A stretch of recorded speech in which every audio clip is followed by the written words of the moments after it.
Hello students, welcome to my YouTube channel Geography Guru. Today we are going to discuss about class 9 science worksheet number 56. Today's worksheet is also going to be quite easy. आज की हमारी worksheet भी काफ़ी आसान रहने वाली है. आज की वर्कशीट में हम डिस्कस करने वाले हैं ग्रेविटेशनल फोर्स को, ग्रेविटी को, और इसमें हम डिस्कस करने वाले हैं दो कीवर्ड को, कैपिटल जी एंड स्मॉल जी. ये कैपिटल जी और स्मॉल जी किसको डिनोट करते हैं, किसको रिप्रेजेंट करते हैं, ये हम आज की वर्कशीट में समझेंगे. इनमें डिफ्रेंशिएट करेंगे क्या डिफरेंस है दोनों में, और साथ ही साथ हम ये भी देखेंगे क्या इनकी वैल्यू सब जगह एक जैसी रहती है. तो चलिए फाइंड आउट करते हैं. Let's begin. As it is visible on your screen, this is worksheet number 56, our subject science, and date 16th of November 2020. Gravitation G and G. Again, Gyan is there with his question. Does the value of G and small g remain the same throughout the universe?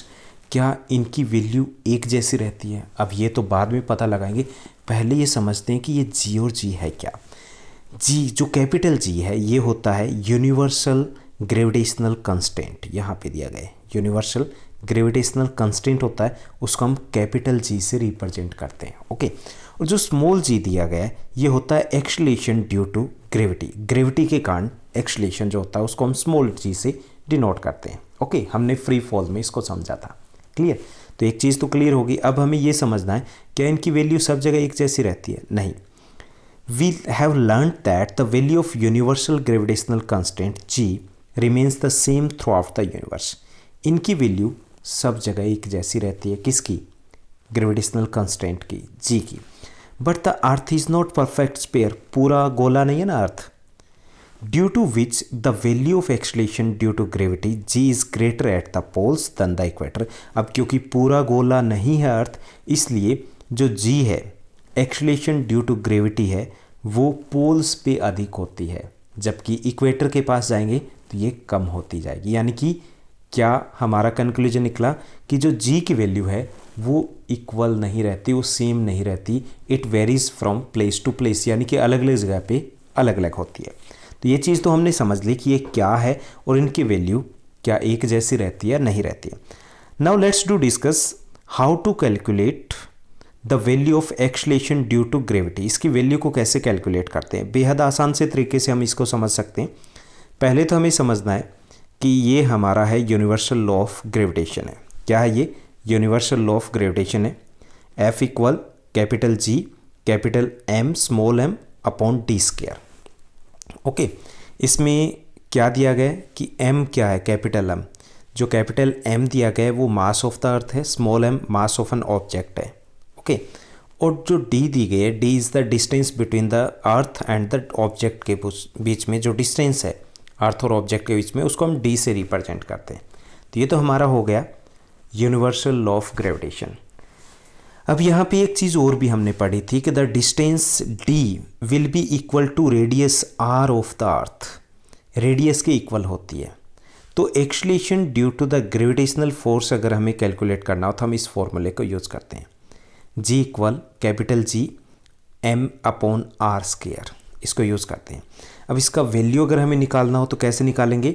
हम क्या करेंगे? Putting the following values in equation. और हम equation में जो ये equation है उसमें हम इनकी वैल्यू रख देंगे. सिंपल.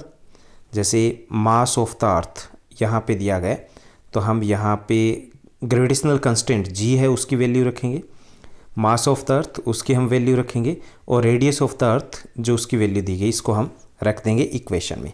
और हमें मिलेगा 9.8 मीटर पर सेकंड स्क्वायर. और ये क्या है? Acceleration due to gravitational force है, और यही value of acceleration due to gravity on earth है, यानी कि ये सेम रहेगी. क्या मिला हमें? 9.8 मीटर पर सेकंड स्क्वायर है, और ये क्या है? Acceleration due to gravitational force okay. ओके. और यही क्या रहेगी? अर्थ के ऊपर भी जो gravitational acceleration due to gravity है यानी कि जी है उसकी वैल्यू यही सेम ही रहेगी. तो आसान सा ना, हमें सिर्फ क्या करना है, एक जो इक्वेशन है वो हमें याद रखना है, और उसमें हमें जो वैल्यू होगी उसको हम पुट कर देंगे और हमें मिल जाएगा acceleration due to gravitational force.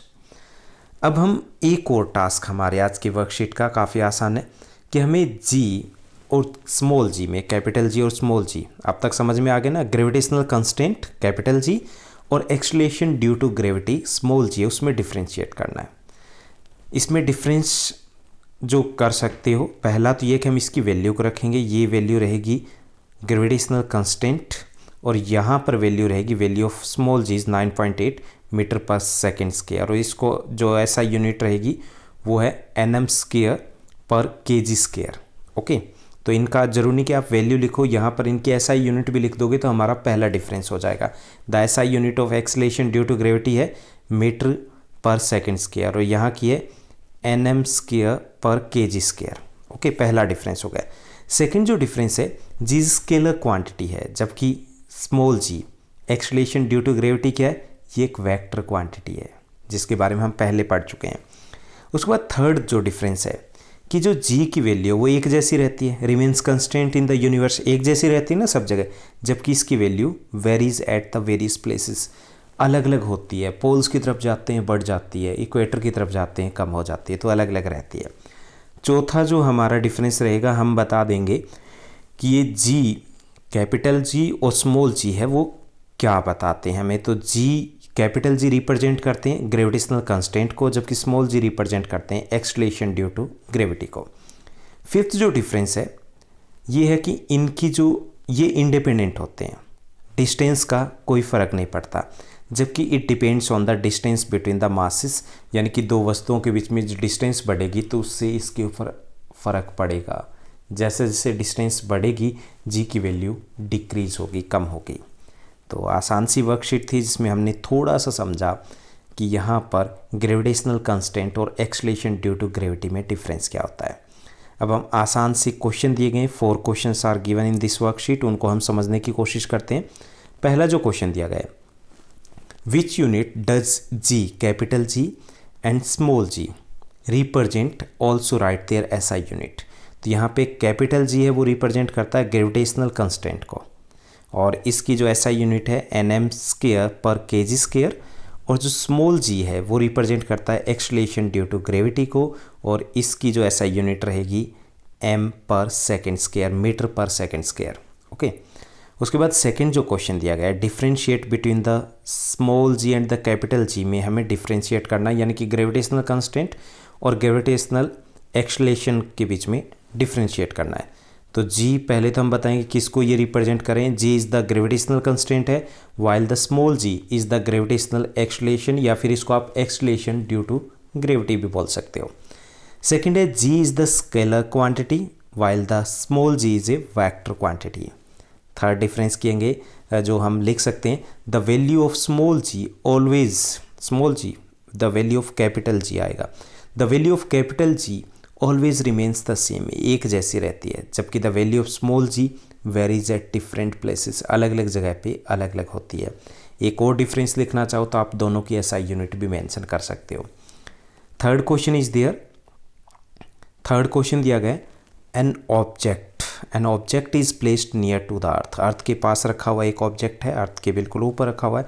If the distance between the earth and the object increase too much, अगर दोनों के बीच में हम जो डिस्टेंस है उसको हम इंक्रीज कर दें, बढ़ा दें, यानी कि दूरी बढ़ जाए दोनों में, तो क्या होगा, how will it affect the value of G, उसके ऊपर क्या असर पड़ेगा, the value of G will decrease, वो कम होती जाएगी।